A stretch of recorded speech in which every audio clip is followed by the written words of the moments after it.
peep it. I was supposed to put these on in the beginning of the build, but I was waiting for my downstop chassis protectors. But I checked the tracking and it seems like it's not gonna come till tomorrow. I don't have time to do it tomorrow, to work on my car tomorrow, so I'm gonna do this today and just leave the shocks off and put the downstop chassis protection afterwards. So I'm enjoying this build so far, man. You know, only problem I see so far is not even a problem. It's just weak points. Would be I'm gonna have to immediately, as soon as I see the hop ups or replacement aluminum parts for the bulkheads, because they were kind of soft. I don't remember the Sakura Zero part being that soft, but while I was screwing it in, I could actually see them turning, just the end parts, and I wasn't really comfortable with that. But anyway, I like the width. You see I carbon fibered the chassis plate. So we move on to this.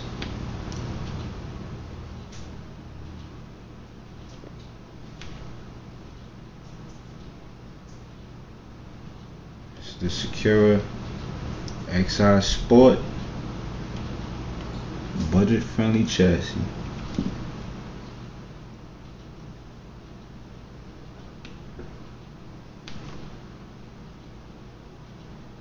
It looks similar to it's kind of similar to the TC6. If you look at them from the bottom angle, turn the car upside down while it's built and line up a TC6 next to it, very, very similar. That's a good thing. That's a world championship chassis, supposedly, from what I heard. Don't quote me on that. Yeah, but these bulkheads, man, you know, as soon as the aluminum ones are available, I'm gonna have to get those for my own comfort. And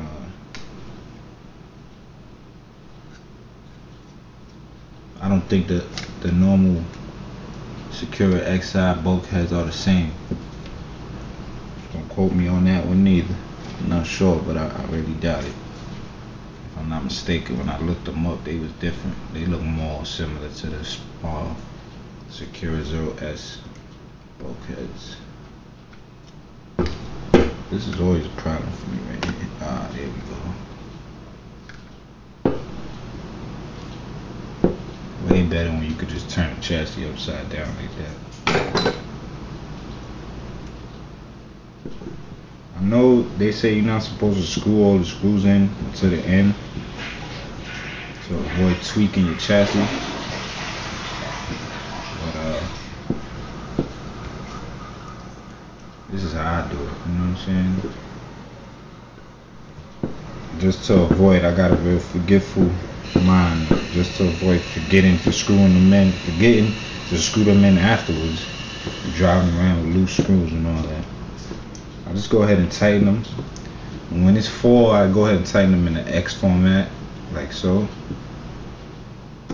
little by little, to avoid tweaking the chassis. And I check it as I go along throughout my build. Never tighten one side fully until I get the other side close, and I do little by little when they get tight.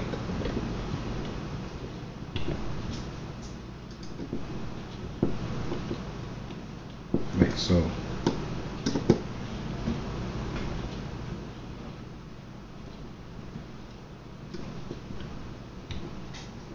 I haven't had any problems with the screws. When I first built the S, I stripped quite a few screws. I haven't had any problems with these screws. I read online that some people were stripping a lot of screws, but not I. So yeah, as long as I don't put the shocks on, I could just go ahead and lift this, place it down, stop protection right there.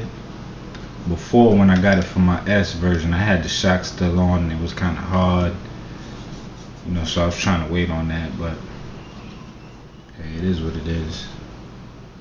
I'm sold them up.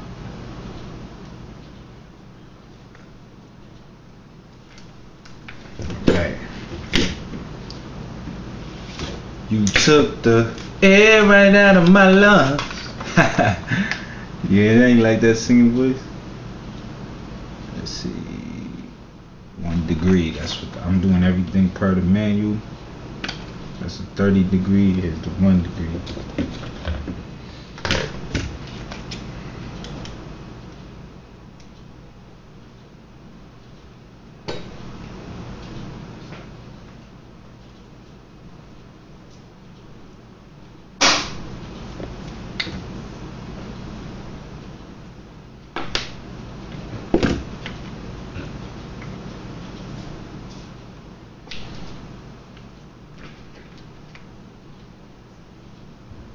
I had 2 days off from work.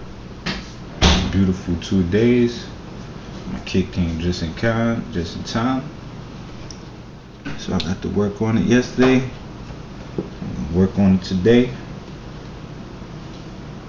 Hopefully I get it done today. And I got an ESC. I went on eBay for dirt cheap. I coming today too. I don't know if I'm gonna run this in a VTA or if I run my S in VTA. I think I might run this in VTA on the strength that it's brand new, and the track over here is on carpet, so I won't be scratching up the bottom of the chassis plate like how I did with the S. The S ain't too bad, but you know, just want to stay fresher on the carpet. You know what I'm talking about?